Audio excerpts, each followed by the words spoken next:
한국 사람에겐 메칸더 V라 익숙한 작품 합신전대 메칸다 로보는 1977년에 TV 도쿄에서 방송된 와코 프로가 제작한 로봇 애니메이션입니다. 한국에선 10년 뒤인 87년도에 방영되었지요. 줄거리를 간단하게 말하자면 지구에서 1500광년에 떨어진 오리온 성운의 가니메데 성의 황제 헤드로는 정예부대 콩기스타에게 지구 침략을 명합니다. 콩키스타도르는 스페인어로 정복자란 뜻이죠. 이후 그들은 오메가 미사일을 비롯한 압도적인 전력으로 지구의 95%를 장악했고 남은 희망은 일본의 메칸더 로봇 뿐이었죠. 당시 한국은 로봇 애니메이션 암흑기를 걷고 있었습니다. 70년대부터 일본 애니메이션의 폭력성이 화두가 되고 있었는데 70년대 규제가 강화되면서 특히 마징가 Z가 한국의 광풍을 몰고 오면서 규제가 상당히 심해졌고 이 여파로 인해 UF 로보 그랜다이저가 방영 취소가 되면서 한국에서 일본 로봇 애니메이션은 거의 절멸 수순에 들어갑니다. 이렇게 국가 권력에 의해 청정해진 시장에선 자연히 짝퉁이 늘어나게 되지요. 많은 제작자가 일본의 로봇을 뺏겨다 완구회사 스포츠를 찾거나 반대로 완구회사가 일본 로봇을 뺏기고 이를 바탕으로 애니를 제작하게 만들었습니다. 하지만 로봇 애니메이션 수입이 아예 죽은 것은 아니었는데 혹성 로봇 단가도 A같이 액션보단 드라마성이 강조된 비교적 덜 폭력적인 작품을 중심으로 조금씩 수입이 되었습니다. 그 중심엔 MBC가 있었죠. 메칸더 V는 이 과정에서 수입된 작품입니다.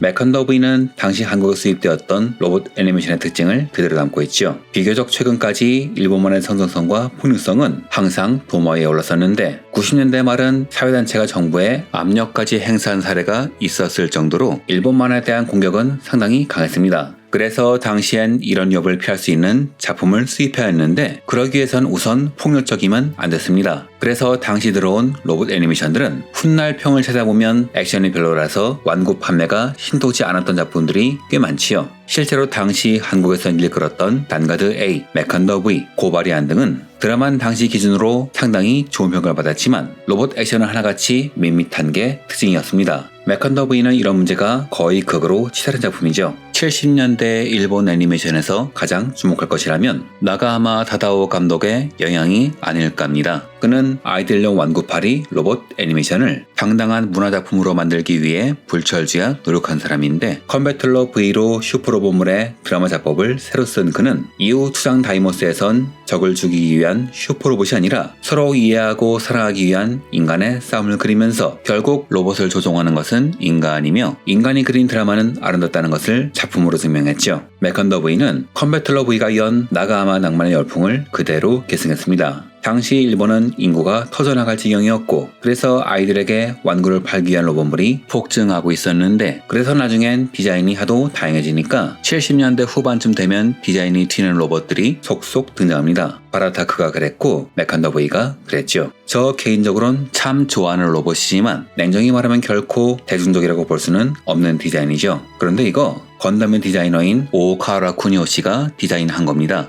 여하튼 디자인이 이래서 방영 당시에는 인기가 거의 없는 수준이었고 결국 조기 종영 당하는 운명을 맞이한 작품이라 일본 사람들은 당시에 볼 게 없어서 인기를 끌었다고 폄하하기도 하는데 그 당시 애니메이션을 볼 채널은 공중파 채널 2곳뿐이고 로봇 애니메이션을 틀어준 게 MBC 뿐이니 이 말이 아예 틀렸다고는 할 수 없겠습니다만 저는 이 작품이 못 만든 작품이라고는 생각하지 않습니다. 아이들이 무언가에 몰입하게 하는 것은 정말 어렵지요. 아이들이 메칸더 V의 열풍에 빠져든 이유는 이 작품이 그 나름의 작품성과 매력을 갖고 있었기 때문일 겁니다.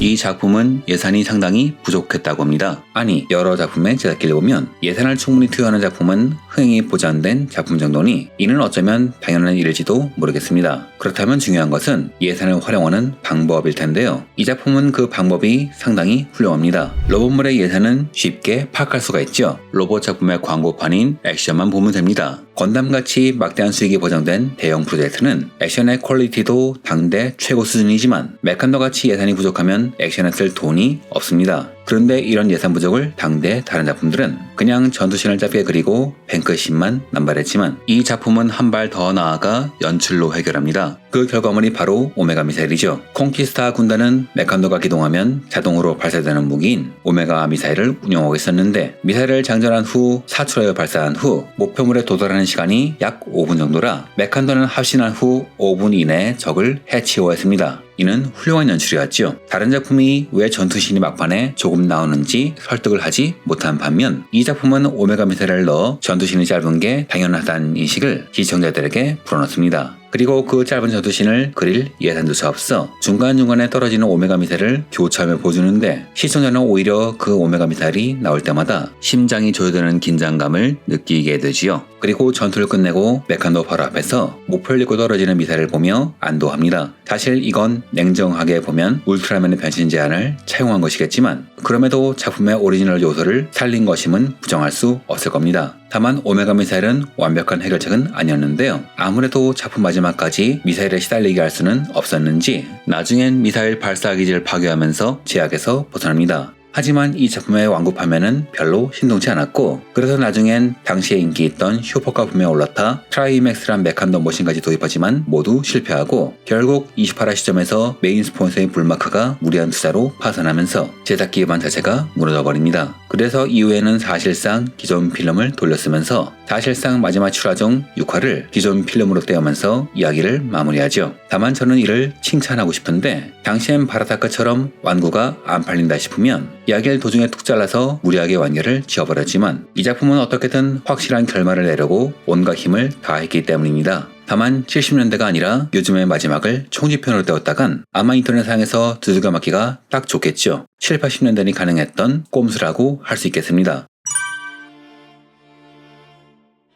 그리고 앞에서 예산이 적어서 온갖 방법을 다 동원했다고 했는데 이외로 각화 구성이나 연출은 나쁘지 않습니다. 그도 그럴 것이 이 작품의 연출가들은 꽤 대단한 사람들이 많죠. 메칸더는 디자인 구조상 액션을 그리기 쉬운 로봇이 아니었습니다. 목은 거의 없는 수준이고 양쪽에 방패가 있어 움직임도 제약이 심한데 그나마 무기도 화려하지 않아 동작을 취할 일이 거의 없지요. 하지만 정작 작품을 보면 전투씬이 짧기는 하지만 로봇은 꽤 화려하게 움직이는 걸 알 수 있습니다. 그도 그럴 것이 연출, 작화에 참여한 사람이 상당히 화려하기 때문이죠. 우주선함 야마토, 은하철도 999 등에 참여하고 나중엔 이데온, 자본글, 단바이 등에 참여한 코가와 토모노리. 특히 이데온의 작화는 거의 혼자서 다 한 걸로 유명하죠. 나가하마 타다오의 컴배틀러 V, 다이모스, 달타니어스에 참여하며 빠르고 역동적인 연출로 나가하마 감독의 총을 받았던 다카하시 모토스케. 그는 로봇, 캐릭터 연출 등 뭐 하나 빠지는 게 없죠. 가차맨, 허리케인 포리마 등 타츠나코의 명작에 참여했던 이노미야 츠네오. 특히 9화는 제 채널에 오신 분들은 나디군 구도가 꽤 많이 보일 텐데 연출을 한 사람이 바로 토미노 요슈키입니다. 지금은 애니메이션계에서 최초로 일본 예술원 회원으로 올라가신 그분이죠. 이런 사람들이 달라붙었으니 저 회사님에도 나름 쓸만한 작품이 나오지 않았납니다.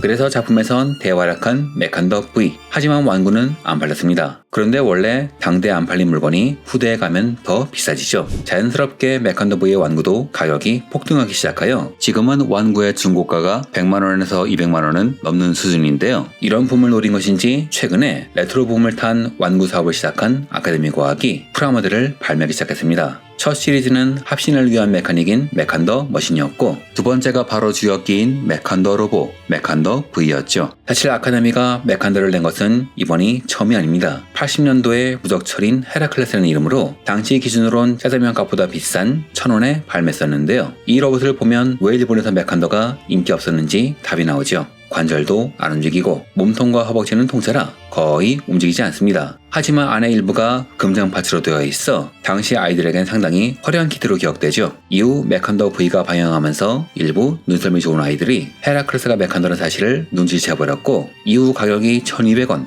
1,500원으로 서서히 올라가기 시작했죠. 이후 메칸더 V라는 이름으로 색을 바꿔 출시했다고 합니다. 아카데미는 특징이 있죠. 2019년부터 문방구 시리즈라는 이름으로 추억의 제품을 만드는데 이게 아카데미 오리지널 금형이라고 합니다. 그런데 이 시리즈 잘 보면 원래 애니메이션과 비율이 거의 같아요. 다른 회사가 잘하는 리파인, 디테일업이 전혀 없습니다. 이렇게 설계한 이유를 좀 추측해봤는데 이 회사 캐릭터 모형보단 스케일 모형이 주력이죠. 스케일 모형은 없는 디테일을 만들어 붙이는 것이 아니라 실제 모델을 그대로 축소하는 게 중요합니다. 그래서 아마 이런 문방구 시리즈도 애니메이션의 로봇, 설정화의 로봇을 그대로 실체화하는 데 주력한 것 같아요. 그래서 그런지 디테일은 상당히 훌륭하며 가격에 비해서 색분할이 잘 된 것도 높이 사줄만 합니다만 아무래도 반다이 같은 노하우는 아직 없는 것인지 기존에 출시한 가리안의 경우엔 관절이 헐겁다는 평을 받았습니다. 메칸도는 아직 발매되지 않아 만져보진 못했는데 아마 조립할 땐 관절을 보강할 필요가 있지 않을까요? 또한 아카데미의 매출은 주로 해외에서 나오는데 그래서 그런지 아카데미 문방구 시리즈의 일본 유통가는 한국보다는 확실히 비싼 편입니다. 즉 일본의 로봇 애니마니아에게 선물하기 좋다는 의미죠. 저도 많이 신세해지고 있습니다.